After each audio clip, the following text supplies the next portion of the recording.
Hello and welcome everyone. আমি doctor Bimal শীল তোমাদের আজকের ভিডিওতে জানাই স্বাগতম। যারা আমরা ত্রিপুরা ইউনিভার্সিটির আন্ডারে বিভিন্ন কলেজে ম্যাথামেটিক্স অনার্স নিয়ে পড়াশোনা করছি, তাদেরই একটি পেপার এখন যেটার সিলেবাস চেঞ্জ হয়ে টোটাল 100 মার্কসের করা হয়েছে। কমপ্লিট পেপারটাই আমাদের স্ট্যাটিস্টিক্স এবং প্রবাবিলিটি নিয়ে গঠিত। এই প্রবাবিলিটি স্ট্যাটিস্টিক্স পার্টে প্রিভিয়াস ইয়ারে যে ইম্পর্টেন্ট পার্ট, এই পার্টগুলো থেকে যে ইম্পর্টেন্ট কোশ্চেনগুলো করা হয়েছে সেইগুলো আমরা একের পর এক সলভ করছি। তো আমাদের 2016 আমি কমপ্লিট করে দিয়েছি। এখন হচ্ছে আমাদের যে প্রশ্ন নাম্বার সেটা হচ্ছে আমাদের কাছে 2017-এ আমাদের আজকের যে প্রশ্ন হবে সেটি হবে প্রশ্ন ইউনিট 1 থেকে প্রথম প্রশ্নটি। এই যে প্রথম প্রশ্নটি তোমরা দেখছো, ফর অ্যান ইভেন্টস শো করতে হবে এই ম্যাথামেটিক্যাল ফাংশনটা। এই ম্যাথামেটিক্যাল ফাংশনটাকে আসলে বলা হয় বুলস ইন ইনইকুয়ালিটি। কেমন? Bull's in equality. এই বুলস ইন ইকুয়ালিটির ভিতরে তোমাদের এই প্রশ্নটি সলভ করতে হবে। এটি টোটাল 5 মার্কসের তোমাদের জিজ্ঞেস করেছে। চলো এর সলিউশন আমরা ডিটেলসে দেখে নিচ্ছি। এই প্রশ্নটি সলভ করার জন্য সবার প্রথমে আমি তোমাদের বলে দিচ্ছি যে এই সমস্ত প্রুফগুলো, এই রকমের 3টি প্রুফ আমাদের পরীক্ষার জন্য ভীষণ ইম্পর্ট্যান্ট। এই প্রুফগুলো আমরা বেশি স্পেশালি কী দিয়ে সলভ করে থাকি, এগুলো হচ্ছে আমাদের ম্যাথামেটিক্যাল ইন্ডাকশান। কি? ম্যাথামেটিক্যাল ইন্ডাকশান দিয়ে, যেটা আমরা ক্লাস 11-এ করেছিলাম। কেমন? এখন তোমাদের সময় সেটা 11-এ অথবা 12-এ থাকবে যে ম্যাথামেটিক্যাল ইন্ডাকশান কীভাবে করি। দেখো, এখানটায় যেহেতু ইউনিয়নের কেস বা ইন্টারসেকশনের কেস, একটি মাত্র ইভেন্ট দিয়ে ইউনিয়নও সম্ভব নয়, তারপরে ইন্টারসেকশনও সম্ভব নয়। এর জন্য প্রথমে তোমরা n = 2 ইভেন্টের জন্য করবে। তারপরে সেই ব্যাপারটাকে n = m এর জন্য ধরে নেবে। লেট মানে অ্যাজিউম করে নেবে যে এই যে তোমাদের ইকুয়েশনটা দেওয়া বা ম্যাথামেটিক্যাল ফাংশনটা দেওয়া সেটা n = m এর জন্য ট্রু। এরপরে তোমাদের দেখাতে হবে n = m+1 এর জন্য ব্যাপারটা ট্রু।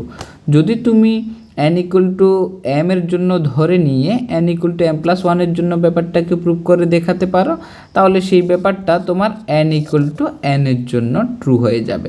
এই কাজটা আমরা প্রত্যেকটা এই রকমের প্রুফের ভিতরে করতে হবে, মানে টোটাল প্রুফটা আমাদের ম্যাথামেটিক্যাল ইন্ডাকশান দিয়ে হবে।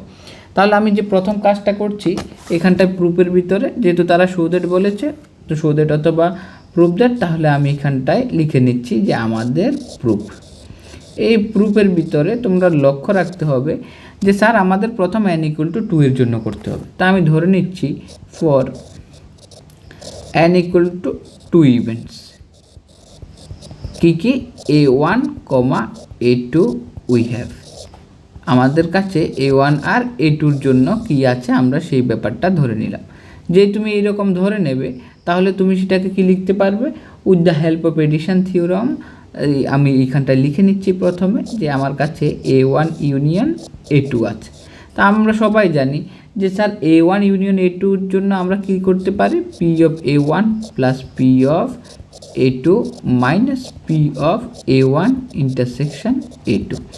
এই ব্যাপারটা আমরা কার সাহায্যে দেখতে পাই? এই ব্যাপারটা আমরা with the help of addition theorem. তো আমি লিখছি বাই এডিশন থিওরাম। কার? Addition theorem of probability. কিসের সাহায্যে? প্রবাবিলিটির এডিশন থিওরামের দ্বারা আমরা এই ইউনিয়ন বি = এটা লিখতে পারি। কেমন? এবার দেখো, যখনই তোমরা এরকম লিখবে তার পিছনে কি হয় যে আমরা আরও একটি কথা পড়েছি যে প্রবাবিলিটি, সাম অফ প্রবাবিলিটি কোথায় যেতে পারে? ম্যাক্সিমাম 1-এ যেতে পারে। এই লেখাগুলো তো প্রুফে লিখবে, কিন্তু আমি তোমাদের বোঝার জন্য এখানটায় ছোট্ট করে একটি ব্যাপার লিখছি যাতে তোমরা ব্যাপারটা ভালোভাবে ক্লিয়ার হয়ে যায়। দেখো, যেহেতু a1 a2 তোমাদের কাছে দুটি ইভেন্ট, ধরে নাও এই হচ্ছে তোমার কাছে a1 আর এইখানটায় হচ্ছে তোমার কাছে a2। কয়টা ইভেন্ট? দুইটা ইভেন্ট। এটা আমার কাছে একটা স্যাম্পল স্পেস, এখানটা আমার কাছে a1, এটা হচ্ছে স্যার a2। তাহলে তুমি লক্ষ্য করলে দেখবে যে তুমি যদি এখানটা কি বের করো যে a1 a2 ছাড়াও আরও অনেকটা জায়গা কার ভিতরে আছে? এর ভিতরে আছে। তো তুমি যদি probability of a1 plus probability of a2 বের করো, কেমন? তো এই দুইটা মিলে কিন্তু 1 হবে না। আমার কথা বুঝাতে পারলাম? এই দুইটা মিলে কিন্তু তোমাদের 1 হবে না। কারণ এখানটায় আমার A1 A2 ছাড়াও আরও দেখো এই অনেকগুলো খালি জায়গা কার ভিতরে আছে, এর ভিতরে আছে।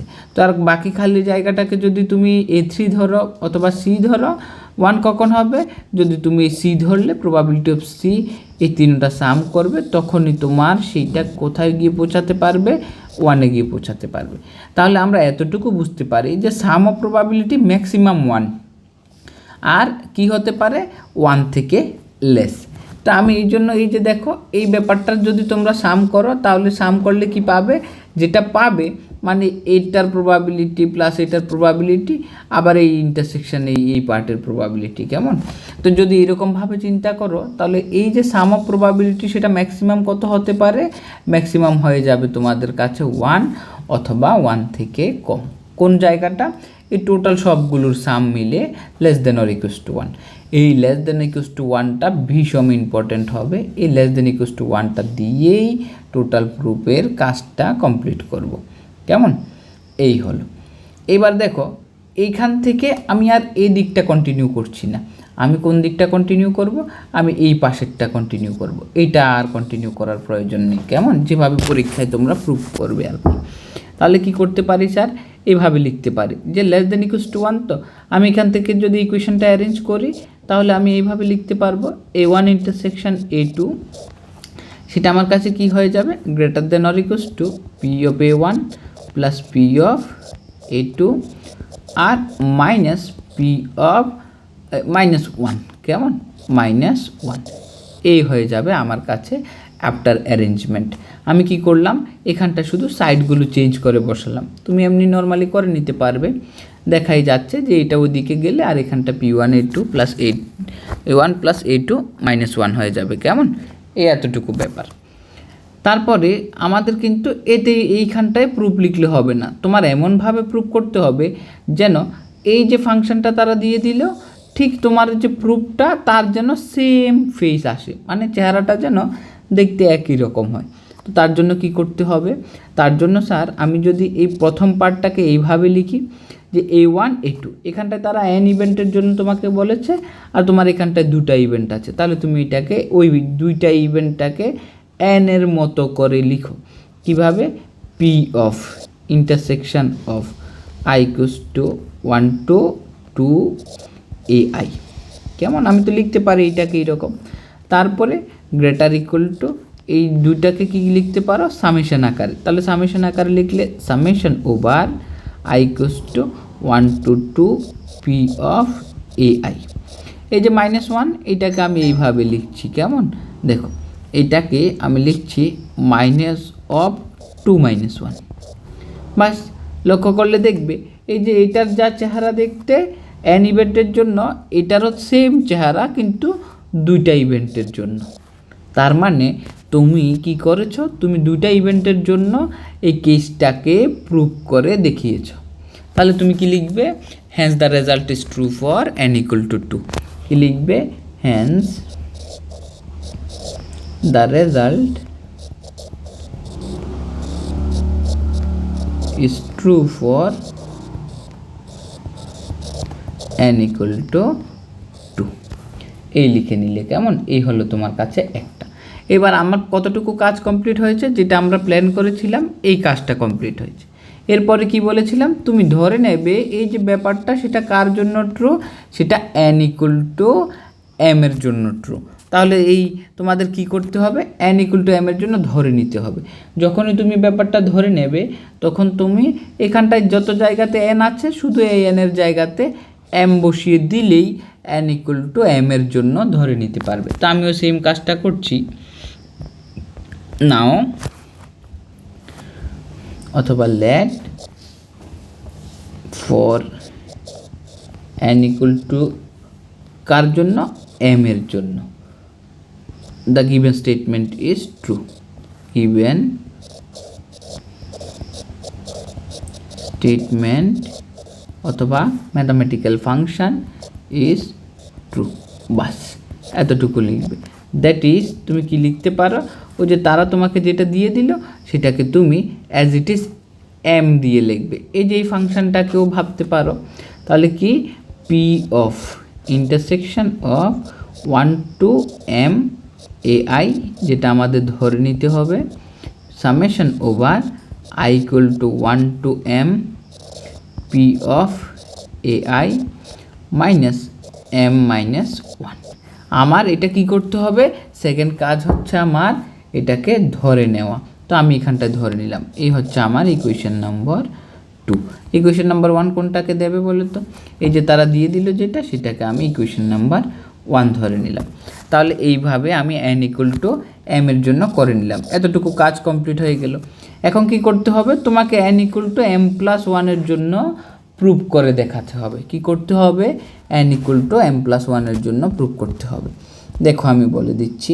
তাহলে তোমাদের কয়টা ইভেন্ট চাই, তোমাদের এখানটায় m প্লাস 1 ইভেন্ট চাই। নাও কি লিখবে, নাও for n equal two m plus 1 events. ইভেন্টগুলো কী কী, a1 a2 dot dot am comma am plus 1।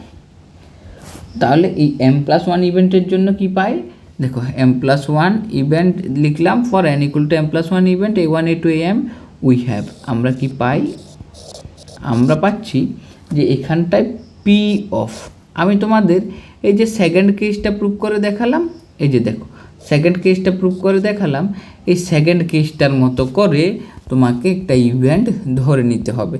Total প্রুফটা তোমাদের পরীক্ষাতে যেটা তোমাকে টোটাল প্রুফটা কমপ্লিট করে দেবে, সেই ব্যাপারটা হচ্ছে এই লাইনটা। কেমন, এই লাইনটা ভীষণ ইম্পর্ট্যান্ট, এটা ছাড়া তুমি প্রুফটা কমপ্লিট করতে পারবে না। এই লাইনটাকে খুব ভালোভাবে লক্ষ্য করো। দেখো এখানটায় আমি দুটা ইভেন্ট নিয়েছিলাম, a1 a2 নিয়েছিলাম না, এখানটা আমিও দুইটা ইভেন্ট নিতে হবে। এর জন্য আমার প্রথম ইভেন্টটা হবে 1 to m ai, আর এই পরে তার ইউনিয়ন কার সাথে m প্লাস 1। কেন স্যার এরকম কেন হলো, যে তুমি এখানটা m ইভেন্টের জন্য করছো না, কয়টার জন্য করছো, m প্লাস 1 ইভেন্টের জন্য। তো আমার এখানটায় দেখো যখন a1 a2 ছিল তখন a1 একটা ভাগ a2 আর একটা ভাগ, এখন এখানটায় তোমার কাছে কয়টা পার্ট আছে, m প্লাস 1 পার্ট আছে। তাহলে m অবধি একটা পার্ট যেটা এখানটায় কভার হলো, আর m প্লাস 1 এর জন্য আরেকটা পার্ট আলাদা আলাদা করে দিলাম। তাহলে এইখানটায় এবার কি বসাতে পারো, এখানটায় ওই যে তোমরা এডিশন থিওরাম জানো, এটা বসাতে পারো। আমি বলে দিচ্ছি a1 ইউনিয়ন a2, এটাকে কি লেখা যাবে, P of a1 plus p of a2 minus P of a1 intersection a2, এই ফর্মুলা বসাবে। তো প্রথমেরটাকে a1 মনে মনে মেনে নাও, আর দ্বিতীয়টাকে a2 মেনে নাও। কেমন, তাহলে কিভাবে করা যাবে, তাহলে আমি এই ফর্মুলাটা ব্যবহার করছি। এই ফর্মুলাটা ব্যবহার করলে তোমরা প্রথম পার্টটার জন্য পেয়ে যাবে P of intersection of 1 to m ai। কেমন, প্রথমটা পেয়ে যাবে ঠিক এইরকমভাবে, তারপরে plus p of a m plus 1, আর মাইনাস ইন্টারসেকশন পার্টে কি পাবে, ইন্টারসেকশন পার্টে পাচ্ছ এরকমভাবে দেখবে যে স্যার আমার ইন্টারসেকশন পার্টে হয়ে যাচ্ছে যে প্রথমের ইভেন্টটা, প্রথম ইভেন্ট কি আছে, যে intersection of 1 to m ai, আর এই পরেরটা যদি নিই, পরেরটাতে আছে intersection of a m plus 1। বাস, শুধু এই ফর্মুলাটা ব্যবহার করে দিলাম। কেমন, এই ফর্মুলাটা ব্যবহার করার পরে with the help of addition theorem তুমি থার্ড ব্র্যাকেটে লিখতে চাইলে লিখতে পারো। যেহেতু একবার ব্যবহার করে ফেলেছ, তাহলে আবার এটাকে না লিখলেও চলবে। তাহলে এতটুকু অবধি তোমাদের বোঝা গেল। এরপরে কাজ কি, এরপরে তোমাদের যে কাজটি হবে যে স্যার এইখানটায়ও যদি আমি চাই একেবারে প্রথম ইকুয়েশনটার মতো কি করতে পারি, এই যে দেখো প্রথম ইকুয়েশনে যেভাবে less than or equals to 1 লিখেছ, পুরোটার বদলে যে সাম অফ প্রবাবিলিটি আমার less than or equals to 1, এখানটায়ও তুমি সেম কাজটি করবে। কি করতে হবে স্যার, এটাও আমার কাছে less than or equals to 1 হবে। যেই তুমি less than or equals to 1 হবে, এদিকের পার্ট আর ক্যালকুলেশন করতে হবে না, এখান থেকে তুমি কন্টিনিউ করবে। ওই এই ইকুয়াল টুর জায়গাতে ইমপ্লাই সাইন দিয়ে তুমি কন্টিনিউ করা শুরু করো। তাহলে তুমি এই পার্টটা সমান কি পাচ্ছ বলো তো, একদম এইটার মতো ক্যালকুলেশন আমি বলে দিচ্ছি। দেখো এখানটা যখন তুমি পেয়েছ তখন তুমি কি করেছো, এই পার্টটাকে ইকুয়াল টু তুমি লিখেছো এই যে ইন্টারসেকশন পার্টটা, তো আমরা ওইখানটায় ইন্টারসেকশন পার্টটা ইকুয়াল টু লেখার চেষ্টা করব। ইন্টারসেকশন পার্টে কী আছে sir? Probability of intersection of 1 to m ai। আর এই যে দেখো এর পরেরটাতে ইন্টারসেকশন অফ am+1 আছে, তাহলে দুটা মিলে পরের লাইনে তুমি কি লিখতে পারবে? Intersection of 1 to m+1 ai। চলো এরপরে আমি যদি এটাকে লিখি, এটা greater or equals two P of intersection of 1 to m ai প্রথমটা, আর এই যে এইটা কেমন, তারপরে plus p of A m+1 আর -1। এতটুকু কাজ করতে পারলেই আমাদের সলিউশন রেডি হয়ে গেল, কেমন? আর একটু পরেই তুমি কমপ্লিট করে ফেলতে পারো। এই যে দেখো এইটা তুমি অলরেডি জানো। কোথায় জানি স্যার? যখন তুমি একটা ধরে নিয়েছিলে, এই যে দেখো এইটার ভ্যালু কী ছিল, এই যে এইটা, তাহলে এই যে এইটার ভ্যালু তুমি কি করবে? এই যে ভ্যালুটা, এই ভ্যালুটা তুমি সাবস্টিটিউট করে দেবে এটার জায়গাতে। তাহলে আমি এখান থেকে এই ভ্যালুটা নিয়ে নিলাম, এটাকে আমি এই যে ভ্যালুটা, এই ভ্যালুটার জায়গাতে সাবস্টিটিউট করে দেব, কেমন? তো সাবস্টিটিউট করলে কি পাচ্ছ? দেখো গ্রেটার অর ইকুয়ালস টু, আমি এখানটায় এই যে গ্রেটার অর ইকুয়ালস টু লেখার আগে একটু কাজ করতে চাই। কি হবে? প্রবাবিলিটি অফ ইন্টারসেকশনটা দেখো m অবধি আছে, আবার ইন্টারসেকশন m+1, তাহলে আমি দুটাকে একসাথে যদি লিখি i equals to 1 to m+1 ai, তাতে আমার কতটুকু কাভার হয়ে যাবে? তাতে আমার এটা পুরোটা কাভার হয়ে যাবে। গ্রেটার অর ইকুয়ালস টু কি পাচ্ছ এখানটায়? এটার ভ্যালু আমি এক্ষুনি কপি করে নিয়ে এলাম, এই ভ্যালুটা সাবস্টিটিউট করছি। এই যে এর ভ্যালু সাবস্টিটিউট করলে তুমি পাবে এইটা। আর পিছনে কি আছে? পিছনে আছে পি অফ এ m+1 আর -1, কেমন? m+1 -1। এখন তুমি ভালোভাবে লক্ষ্য করলে দেখবে যে এইখানটায় হচ্ছে m অবধি, এখানটায় আরও একটা আছে m+1। তাহলে আমি সবগুলোকে যদি একসাথে লিখি, যেহেতু সবগুলোই সামের আকারে আছে, i equals to 1 to m+1, এটা হচ্ছে পি অফ ai। এখানটা আমি কোনটা কাভার করে দিলাম? এই পার্টটা কাভার করে দিলাম, আর এই যে এটা কাভার করে দিলাম, দুটা, কেমন? বাস এই হয়ে গেল একটি ব্যাপার। তাহলে এই দুটা কাভার হয়ে গেলে আর বাকি যে দুইটা আছে তোমাদের কাছে, সেই দুইটাকে তুমি এই কমন নিতে পারো। যদি কমন নিয়ে লিখতে পারো, আদারওয়াইজ তুমি এইভাবে লিখো যে m-1 আবার পিছনে আছে -1। একটু কায়দা করে লিখলে একবারে হয়ে যাবে। যে এইটা দেখো এখানটা গ্রেটার অর ইকুয়াল টু সাইনের পরে মাথায় রাখবে এটা গ্রেটার ইকুয়াল টু আবার হবে না, ওইটা গ্রেটার অর ইকুয়াল টু হওয়ার পরে এখানটায় যে লাইনটা হবে সেটা সবসময় ইকুয়াল টু হবে। গ্রেটার দিলে আবার গ্রেটারের পরে গ্রেটার, ওই মানে বারবার এই দিকটা বড় হয়ে যাবে, এই দিকটা ছোট হতে থাকবে। একবার গ্রেটার যখন চলে আসবে তখন ইকুয়াল টু মানে এই লাইনের সাথে এই লাইন আমাদের সেম হবে, ওই কাজটাই আমরা করতে থাকবো। মাথায় রাখবে এটা ইকুয়াল সাইন হবে। তো যখন লাস্টে একবারে লিখবে তখন সেই ব্যাপারটা গ্রেটার অর ইকুয়ালস টু বলে লিখতে পারবে। এই যে দেখো ইকুয়াল টু, আমি প্রথমের পার্টটা যা আছে তাই লিখি, i equals to 1 to m+1 p of ai। আর এই পিছনের পার্টটা থেকে যদি তুমি একটা মাইনাস কমন নাও, তাহলে দেখবে মাইনাস কমন নিলে এই m-1 এরকমভাবে m-1, আবার এখানটায় কি পাবে? +1। তো আমি শুধু জাস্ট ব্র্যাকেটটার থেকে 1টাকে বের করে ভিতরে +1টা নিয়ে নিচ্ছি, কিছু কিছু মানে চেঞ্জ হবার মতো নেই। তাহলে তুমি কি করতে পারো? i equals to 1 to m+1 p of ai, আর মাইনাস এই যে আছে আমি +1টা ভিতরে দিয়ে দিলাম। কেন দিলাম? যেন আমাদের যে প্রুফটা তারা দিল একদম তার চেহারাটা আর এই প্রুফের চেহারাটা অ্যাজ ইট ইজ হয়ে যায়। তাহলে ফাইনালি তুমি কি প্রুফ করলে? যে m+1 জন্য তুমি চাইলে সেটাকে এইভাবে লিখতে পারো, কেমন? এই যে দেখো m+1 জন্য যদি তুমি চেষ্টা করো তাহলে ব্যাপারটা অনেকটা এই রকম হয়ে যাবে। তাহলে আমাদের কাছে আছে এইটা, এখানটায় m+1। তাহলে এই যে দেখো এই যে এটার চেহারাটা আর আমাদের দেওয়া যেই ইকুয়েশনটা আজকের কোশ্চেন যে দেওয়া, তার চেহারা তুমি কম্পেয়ার করলে দেখবে একদম সেম টু সেম, শুধু আমরা প্রুভ করেছি এই n এর জায়গাতে m+1 1 এর জন্য। দেখবে এখানটায়ও এই m এর জায়গাতে n এর জায়গাতে m+1 -1, দেখো লাস্টে গিয়ে এই যে m+1 -1 একদম এজ ইট ইজ। তার মানে তোমার এই কাজটা কমপ্লিট। কতটুকু কমপ্লিট স্যার? আমি n = m+1 এর জন্য ব্যাপারটাকে প্রুভ করে দিয়েছি। তাহলে তুমি কি লিখবে? Hence the given result is true for n = m+1। কি লিখবে? হ্যান্স বলেও লিখতে পারো, hence the given result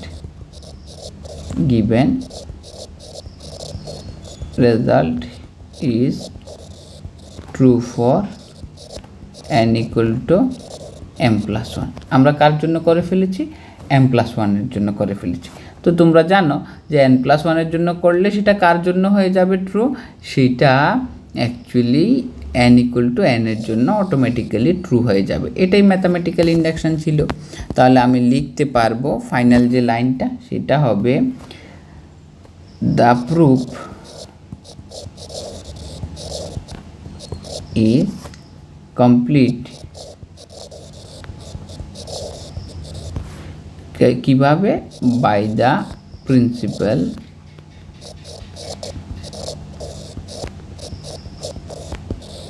of mathematical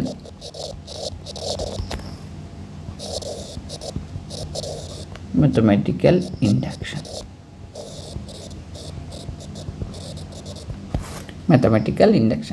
এইভাবে তোমাদের এই প্রুফটি করতে হবে। আমি তো বোঝানোর জন্য অনেক সময় নিয়ে করলাম, হার্ডলি তোমাদের যখন তোমরা করে নেবে 6 to 7 মিনিটে এই প্রুফটা তোমাদের কমপ্লিট হয়ে যাবে। ধন্যবাদ সবাইকে। পরবর্তী যেই কোশ্চেনের সলিউশন সেটাও খুব তাড়াতাড়ি আসবে তোমাদের জন্য।